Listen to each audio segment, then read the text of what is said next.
కుల్ధారా ఒక శాపగ్రస్త గ్రామం. రాజస్థాన్లోని ఒక మిస్టరీ గ్రామం. చరిత్రలో రాత్రికి రాత్రే ఖాళీ అయిపోయిన గ్రామం. అక్కడి ప్రజలు ఎక్కడికి వెళ్లారో ఇప్పటికీ అంతుపట్టని ఒక రహస్యంగా మిగిలి ఉంది. రాజస్థాన్లోని జైసల్మేర్ సమీపంలోని కుల్ధారా గ్రామం శతాబ్దాల పాటు ఎవరూ నివాసం ఉండకుండా శూన్యంగా ఉన్నది. ఇక్కడ ఎవరూ స్థిరపడలేరు. ఎందుకంటే ఈ గ్రామం ఓ శాపగ్రస్త ప్రదేశంగా పేరుగాంచింది. శతాబ్దాలుగా ఇది ఒక నిర్మానుష్య స్థలంగా, భయానకమైన ప్రదేశంగా మారిపోయింది. పక్కన ఉన్న ఇతర గ్రామాల్లో ప్రజలు జీవనం గడుపుతుంటే కుల్ధారా మాత్రం నిర్మానుష్యంగా మారిపోయింది. ఇక్కడ అడుగు పెట్టిన కొంతమంది వ్యక్తులు అనుభవించిన విచిత్ర సంఘటనల కారణంగా ఈ గ్రామం ఇంకా రహస్యంగా మారిపోయింది. కుల్ధారా ఒకప్పుడు సంపన్న గ్రామంగా, అభివృద్ధితో కళకళలాడేది. దీని ప్రస్తుత దుస్థితిని చూస్తే అది నమ్మశక్యంగా అనిపించదు. 13వ శతాబ్దంలో ఈ గ్రామాన్ని పాళివాళ్ బ్రాహ్మణులు స్థాపించారు. వీరు తమ తెలివితేటలతో, నీటి నిర్వహణ పద్ధతులతో, వాణిజ్య నైపుణ్యంతో ఈ ఏడారి ప్రాంతాన్ని సుసంపన్నంగా మార్చారు. నీటిని నిల్వ చేసేందుకు బాండీలు, చెరువులు నిర్మించి వ్యవసాయాన్ని విస్తరింపజేశారు. ఈ ప్రాంత ప్రజలు సుఖసంతోషాలతో ప్రశాంతంగా జీవించేవారు. అయితే 18వ శతాబ్దంలో ఒక దురదృష్టకరమైన సంఘటన ఈ గ్రామాన్ని శాశ్వతంగా మార్చింది. ఆ కాలంలో జైసల్మేర్ను పాలించిన రాజుకు దివాంగా సలీం సింగ్ అనే క్రూరమైన అధికారి ఉండేవాడు. అతనికి అధికారంతో పాటు అహంకారం కూడా అధికంగా ఉండేది. అతను ప్రజలను పన్నుల భారంతో హింసించేవాడు. ఒకరోజు సలీం సింగ్ కుల్ధారా గ్రామాన్ని సందర్శించి అక్కడ ఉన్న గ్రామ పెద్దైన కుమార్తె అందాన్ని చూసి ఆమెను తన భార్యగా చేసుకోవాలని కోరాడు. ఆ యువతి ఒప్పుకోకపోతే బలవంతంగా తీసుకెళ్లి వివాహం చేసుకుంటానని గ్రామస్తులను బెదిరించాడు.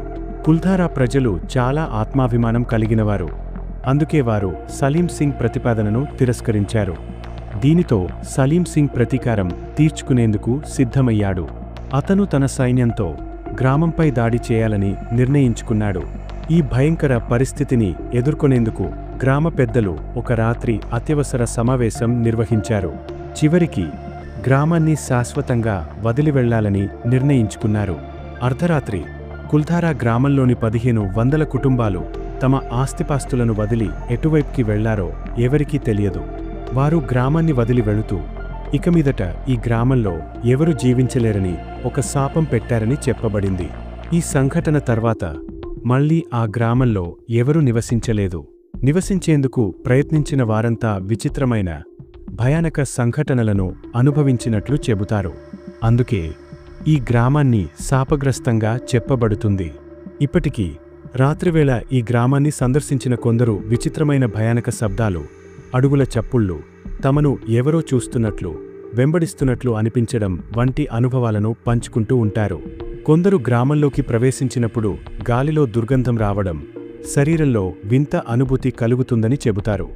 భారతీయ పురావస్తు శాఖ ASI ఈ ప్రాంతాన్ని పరిశీలించగా ఇక్కడ భయపడాల్సిన అవసరం లేదని తేల్చింది.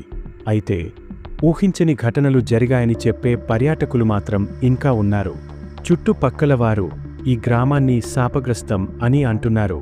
కానీ శాస్త్రీయంగా చూస్తే పాళివాళ్ బ్రాహ్మణులు ఇతర కారణాల వల్ల ఈ గ్రామాన్ని విడిచిపెట్టి వెళ్లారని చెప్పే వాదన కూడా ఉంది.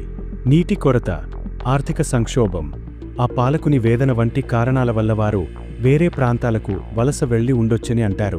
అయినప్పటికీ ఇక్కడ ఇంకా విచిత్రమైన అనుభవాలు నమోదవుతుండటంతో ఇది కేవలం చరిత్ర, లేదా నిజంగా శాపగ్రస్తమైన గ్రామమా అనేది ఇంకా చర్చనీయాంశంగా మారింది. ప్రస్తుతం కుల్ధారా గ్రామం ఒక పర్యాటక ప్రదేశంగా మారింది. రోజులో పగటి వేళలో అనేక మంది పర్యాటకులు ఈ గ్రామాన్ని సందర్శిస్తారు. రాత్రి వేళలో సందర్శించడానికి ఎవరూ సాహసం చేయరు. ఎందుకంటే గ్రామం మొత్తం శిథిలావస్థలో ఉంటుంది మరియు భయానక మౌన వాతావరణం కనిపిస్తుంది. కొంతమంది రాత్రివేళ ఈ గ్రామంలో గడిపేందుకు ప్రయత్నించారు. కాని వారిలో కొందరు భయంతో గ్రామాన్ని విడిచిపెట్టారు. మరికొందరు అసాధారణమైన శబ్దాలు విన్నారని, వారిని ఏదో అదృశ్య శక్తి వెంబడించినట్లుగా చెబుతారు. ఇది ఒక కల్పిత కథనా, లేక నిజంగా శాపగ్రస్తమైన గ్రామమా? ఈ ప్రశ్నకు ఖచ్చితమైన సమాధానం ఇంకా లభించలేదు. కానీ కుల్ధారా గ్రామం గురించి వినగానే భయం కలుగుతుంది. మీరు కూడా ఈ గ్రామాన్ని సందర్శించాలనుకుంటున్నారా? లేదా మీరు దీన్ని కేవలం ఓ కథగా భావిస్తారా? ఇలాంటి ఆసక్తికరమైన చారిత్రక కథనాల కోసం మా ఛానల్ను సబ్స్క్రైబ్ చేయండి. మీ అభిప్రాయాలను కమెంట్లో తెలియజేయండి.